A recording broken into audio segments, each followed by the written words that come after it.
folks. We're going to give each other. Can all get a little bit to the front, please, sir? In the wedge right here. In the monitor. 1, 2, 1, 2. Check, check, check, check, check, check. 1, 2, 1, 2, 1, 2, 1, 2, 1, 2, 1, 2, 1, 2. That's good. Thank you, sir. Let's get everybody up here from downstairs that wants to see all this, because we're going to get started.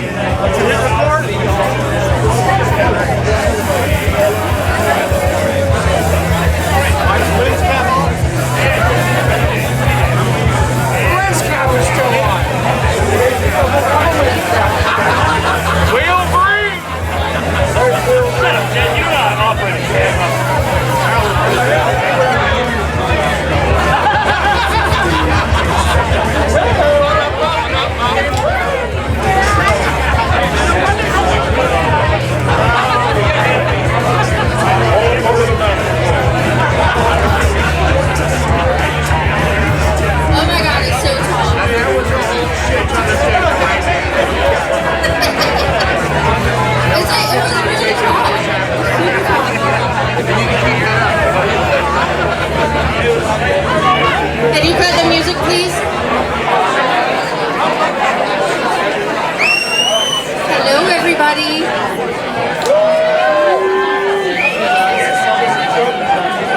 So, I am going to read something that Jacob wrote. So, shut up. I love you, sort of. Okay. I'm not a super fan of a bunch of people, but anyway, so Jacob wrote this email to his friends and family last Christmas, and I'm going to read it because I feel like it's the best example of the person that he is. Okay? And it's going to be a lot. All right, he says, "Morning, y'all. As you wake and celebrate this day in whatever fashion you do, I hope that you are all experiencing some love. Many of us have the great fortune to be able to give and receive gifts and spend time with our loved ones, practice what we believe, whatever that may be. We are lucky, blessed, fortunate. Please remember that this is very much not the case for many others. Not just in this country, but around the world. People are broken, lonely, hungry, cold, scared, incarcerated, sad, angry, confused, depressed, in mourning, sick, and in pain. Remember that we are all on this spinning rock together. Look out for each other. Don't let anyone be a stranger. You don't know what the next person has been through and how it affects them. All of our experiences are different, and that is what should unite us.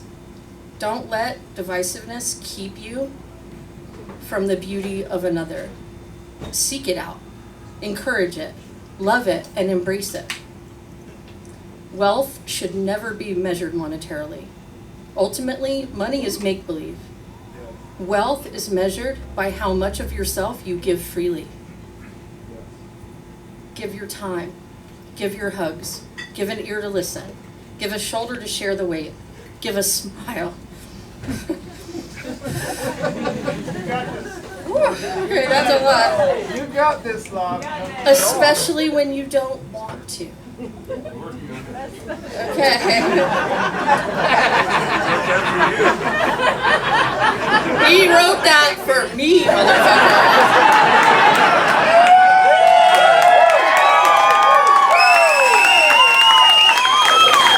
Right.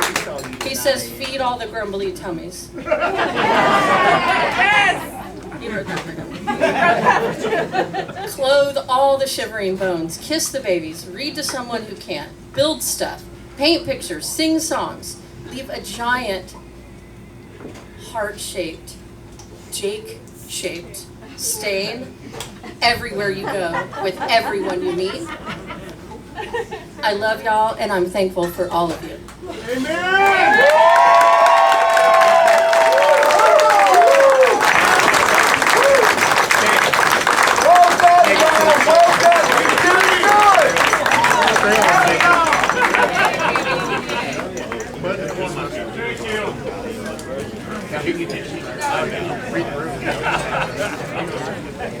You got this, Jim.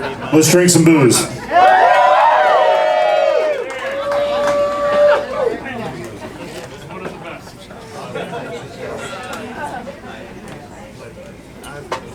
We're here for you, mate. You got this.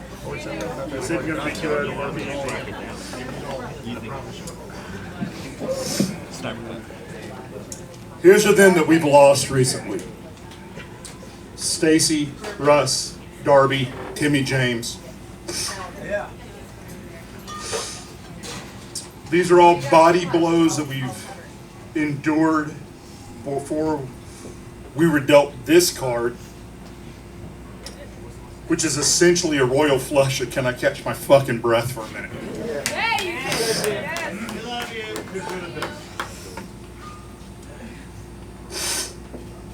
For the beginning of this, at the very least,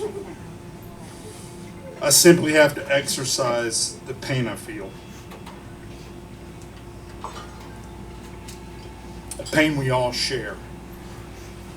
And I've kept this essentially hidden, and I'm sure a lot of y'all have done the same. There are people standing shoulder to shoulder with you that have looked unflinchingly into the reality of Jacob's journey, and that did not have the luxury of flinching.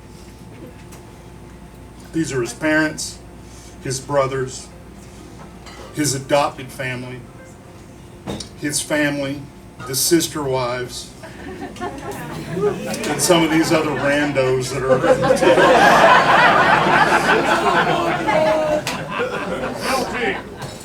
but they were tough, dedicated, tenacious, and brilliant. This was fueled by an unwavering love for a person that deserved every iota of that affection. They kept their attention on making sure that Jacob got what he wanted and what he needed throughout his last year. He was a messy and vibrant person, and his last year was especially and expressively that. What he wanted was more days. We got you, Jim.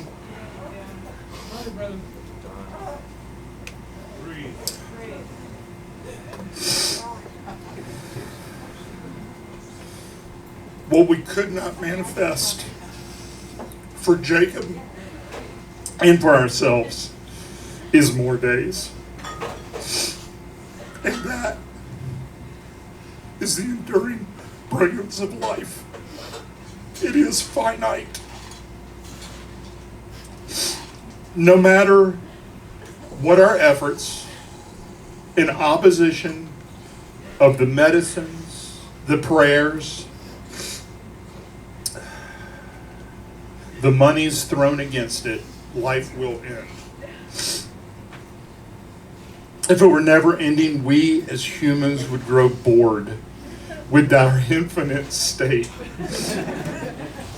There are many personal and precious beliefs and tenets of thought as to how our final rest and our eventual state manifests itself. And those are for you to discover and you to believe. But if a life can be lived with dignity, end with dignity, love, and purpose, then is a life well lived. Those truths transcend any religion, belief, or dogma. Someone is so loved by so many has a gift. Maybe Jacob figured out a great mystery. That mystery of being so beautiful, open, brilliant, playful, loyal, jubilant, and gracious to a vast number of people is the mystery. That's what brings us all somehow together.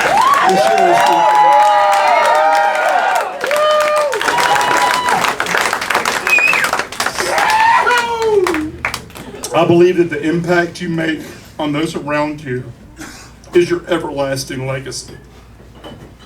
If that's true, then Jacob was a fucking spiritual Godzilla.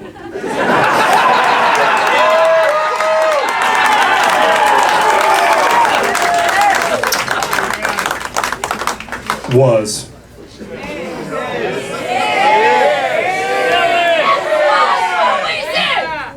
You didn't write this, I did. You didn't pay to see me. I didn't pay to see you. I now have to start speaking in reference to my brother as was. Was. You got it, Jim.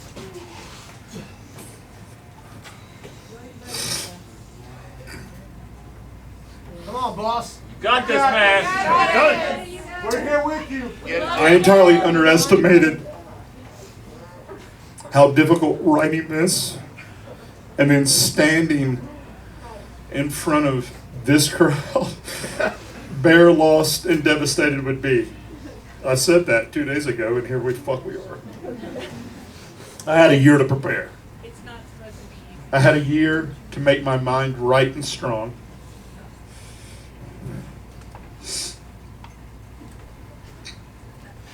I had a year to know what was possible. I had a year that I failed to do any of that. I squandered that year thinking that I was doing the right thing, and I was woefully underprepared. There are few more vulnerable places than right here. I wouldn't willingly put myself here, and yes, somehow I've been asked to do it again. I did it for Rhea, I did it for Marty, but this is the toughest yet. The love. I am made by request of Jacob to speak for him. I'm requested by Jacob to somehow tell all of you beautiful and bereft folks that things will be okay and fine when I myself am swimming in waves that now hit me unannounced and slap me down. I am laid low by this. That is not what Jacob would expect of me. He would expect, as his adjunct big brother, support, gainful work, life experience, intellectual sparring, comedy, improvisation, care, family, and sometimes even fucking lodging.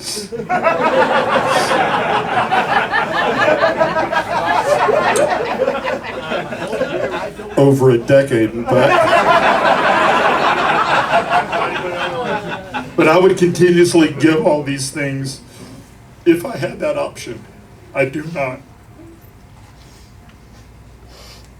I would do this because he was a rare and incandescent firework across the entire story of my life. He was rare in a field of brilliant and beautiful persons that are entirely uncommon. Their emotion, empathy, talent, humor, and deep-rooted community and love show that every day. They show that in this room. Jacob was something to behold indeed.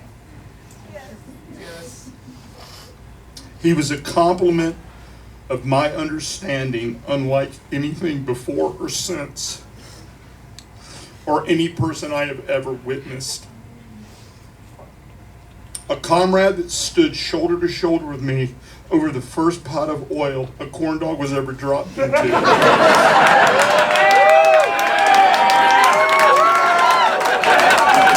He was Beluga employee number one. Not the best, as number one isn't good. I mean number one on the payroll roster. And on a step stool. At a Harley dealership. I wasn't done with that fucking sentence. to the arrival of mine and Kim's daughter home to Lula from NICU. Now, granted, he was watching our dogs because he was living in my studio. He was there. My dear, dear girl T and her cousins through tribal connections lose a doting and precious uncle. A man who would suffer physically just to hold a baby. That's not a lie. A person who was dedicated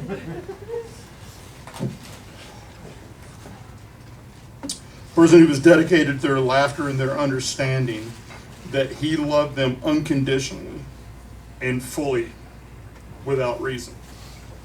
I will always be thankful my child had her first 12 years with an Uncle Jacob. That's right.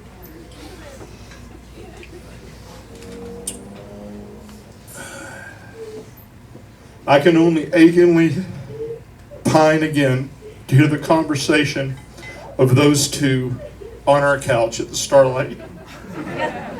A conversation about mermaids and potato chips. A conversation about how important mermaids and potato chips are. And whether potato chips make mermaids fart.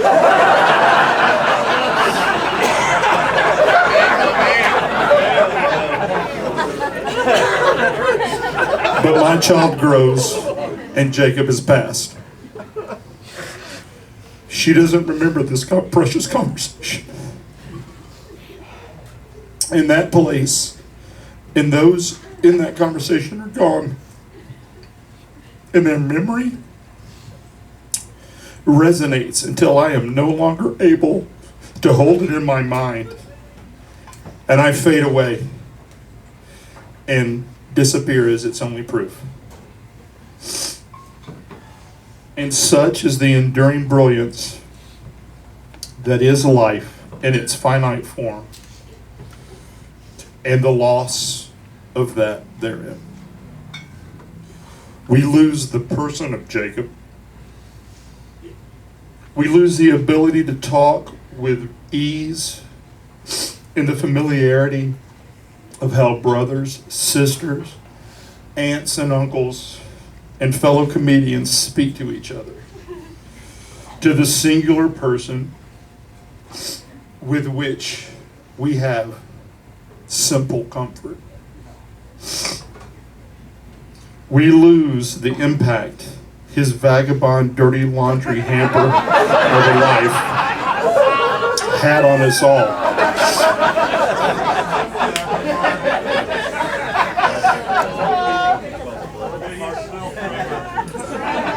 That life which touched each and every one of us. He conjured kismet and adventure out of thin air. Amen. We lose the pun. The power.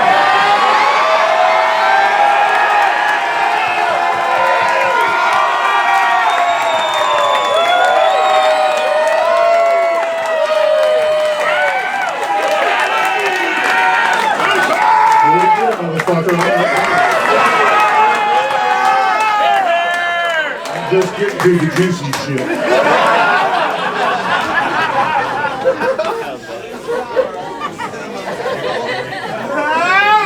We lose the puns, the intellect, the steely-eyed pursuit of a gag. It's only in the monitors. We lost the speakers. We can hear you. We can hear you. Keep going. We can hear you. The play on words, the belly laugh, the intensive inside joke he relished being the architect of, all done just to see our eyes shine. Are you worried about it? High five all day. We lose the loyalty, the playfulness, the off-kilter, the passionate, the constant search for new music, art, and food, the dogged support of the people that made those dishes, those sounds, and those adventures possible, just to see us gasp with the recognition of genius. We lose the brother, the son, the uncle, the laughter, the light, the person, and the responsibility of loving Jacob. We lose Jacob. And that loss is irreversible and massive. I will never be able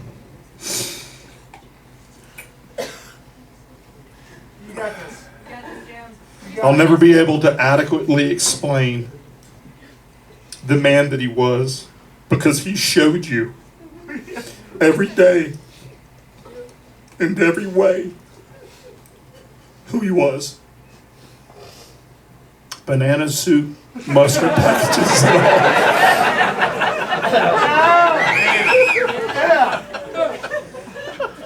For some folks, that will be a complicated legacy.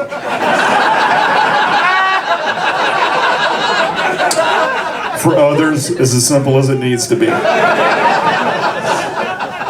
But we are united in our loss. There will never be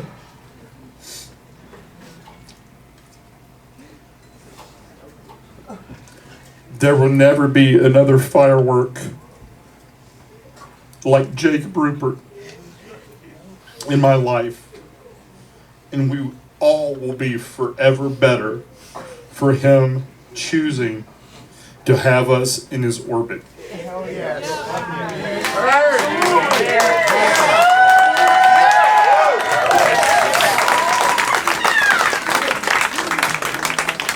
What we do not lose is the enduring impact and example of how to love each other that Jacob Ruppert was in word and deed. These children will remember a man they don't remember through your stories and grand stories of him. We will remember him until we are no longer able. And as that live, so does our boy Jacob. Yes, sir. So long, Jay, brother. Forever. I'll see you in the chocolate hut. Forever.